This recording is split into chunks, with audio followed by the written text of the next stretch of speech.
You're listening to the Parents of Hardworking Teens podcast, episode 114. A better way for your teen to approach and think about completing tasks or answering questions so that they achieve more of those high-level criteria and do it in a focused, clear, and succinct way.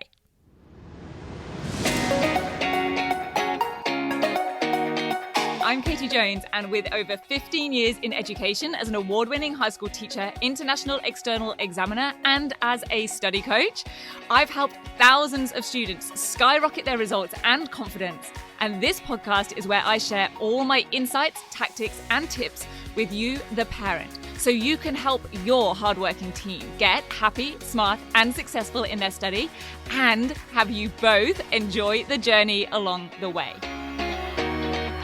This is the Parents of Hardworking Teens podcast.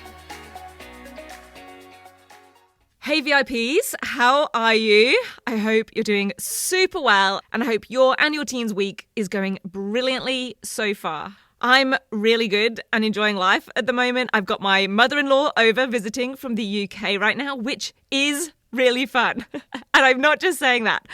I know the typical or the cliche is for there to be stress and tension with mother-in-laws, but I'm really very lucky and I get on really well with mine. She's got a good sense of humor. She's easygoing, easy to have as a visitor staying in your house. And she's also super active and has a real go-get-it kind of attitude, which is very much up my street. But I also genuinely find inspiring as we all get that bit older.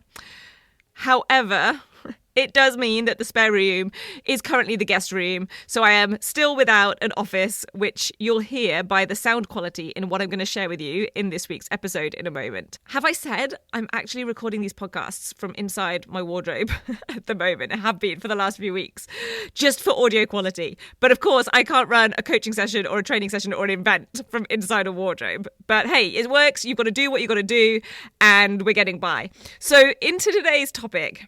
A better way for your teen to approach and think about completing any task or answering any question, whether it's an essay, an assignment, or even a specific exam question. Now, I know you could consider an exam to be a task in itself, but in this instance, it's helpful to consider each question separately. I'm going to share with you an excerpt from a student event I ran recently called Top Grade Tactics. Now, we had 5 sessions, one each evening, Monday to Friday, for 1 week, looking at the reasons why we stay stuck just below those top grades, why we end up in those criteria bands just below the very top ones. And each day I deep dove into a different reason as to why that happens.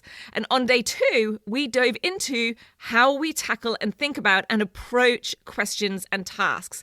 And then we got into the nitty-gritty details of the tactics involved. But to introduce the session, I explained that initial step, how to think differently about tasks and questions and how we approach them, how not to fall into what I call the topic trap, and instead respond to a question or a task in a way that is more likely to have your teen writing content that actually answers what the question is really asking for and at the level it requires. So, like I say, please excuse the quality of the audio, but I hope you find it helpful to listen in to what I share about going from writing about to responding to. Enjoy. First of all, like I said, I'm going to share some specific tactics I recommend keep top of mind when you are breaking down and thinking about how to tackle and get into and how to get started, and then how to move through any task that you are set, whether it is an assignment, an essay, a research inquiry task, something relatively small, like maybe it's just an extended response or a set of practice questions, or maybe it's something bigger. I would especially, though, be considering this for those larger extended tasks, assignments, inquiry assessments, essays, scientific reports, those kinds of things, investigations. Okay, so here's what I want to say on this. The first thing is that we so often naturally, completely understandably, end up focusing on the topic. That's what we do. And I want you to know this is exactly the trap that I fell into as well. as a student. I would look at a question and I would be completely lasered in on the topic of what that question was asking me about. If it was a question about the function of the kidneys, I'd be thinking about writing all about the kidneys. If it was a question about World War II, I'd be thinking about all the things to do with World War II. And I would write about the topic in my answer. And I would think that the marks and the credit would come from being able to show all of the knowledge and information that I had about that topic. However, here's what I want to share with you. Whenever we are tackling any task, please know that from an examiner's perspective, I don't want you writing about whatever the topic is. I don't want you just writing about a particular issue or theme or topic or subtopic or event or person or character or leader or situation or process. I don't just want you writing about it, because no question ever says, please tell me everything you know about X, Y, or Z. No question ever says that, does it? Like, if you've ever had a question actually written like that on an exam paper, please tell me in the chat. But a question never just says, please write everything you know about. And therefore, that should be a pretty good piece of evidence that that is not the way we actually want to be tackling these sorts of tasks, especially these big tasks. Here's what I want you to do. I do want you to respond to the wording of the question. So don't write about, respond to, because this is where the top marks lie. You could get maybe a C grade or whatever, a half mark and a pass by writing about the topic. You definitely can. But for those of you who are sort of stuck sometimes at those marks and are struggling maybe to get some of those top grades, this is why, and this is how we get them. We need to respond to the question rather than just writing about. So how do we do that is the real question, isn't it? Okay, if we're not going to fall into the topic trap, as I would call it, how do we actually respond to the question? We need to consider the command of the question.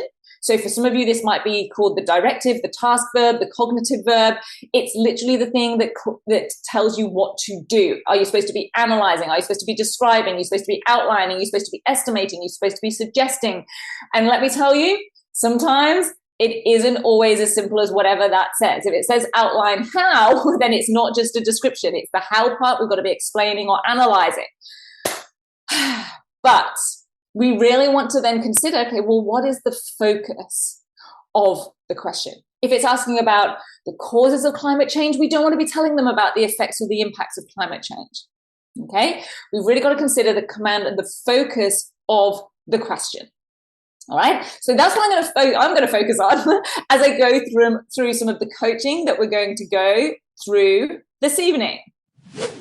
So how would your teen approach any task or question from now on if they were considering it from the angle of responding to that question rather than writing about the topic in the question? What would they need to be able to identify and understand in relation to the wording of the question? What would they need to be able to do in terms of then writing a focused, clear, and succinct response at the appropriate and required level? Now, I mentioned the command of the question. That is a big part of it. So big that I have a whole module dedicated just to command words in the 10-week Grade Transformation Program. Knowing what they are, how to identify them, and what they all actually mean. This is the meaty part, and this is the part that so many students are missing, and how to respond to them, how to actually answer them in different ways. I train your teen in all of that in the 10-week program. But the first step is to realize that there is a difference between writing about and responding to. Like I said in the session, no question ever asks, write all you know about topic. So no answer or response from your teen should descend into them doing that or resorting to that or even thinking that they are going to impress the marker by doing that. So don't let them write about, have them respond to. I hope that helps just tweak the approach to things from now on. I'll meet you back here next week. And until then, I hope you have a brilliant rest of your week. See ya. If you're ready to have your teen achieve their best possible results with less stress, then I want to invite you to enroll them in the 10-week Grade Transformation Program, where they're going to learn the key concepts, skills, and strategies to catapult their performance in assessments and exams. It's risk-free.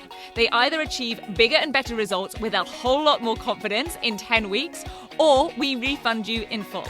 Just head over to www.rocksolidstudy.com/program and I'll see you there.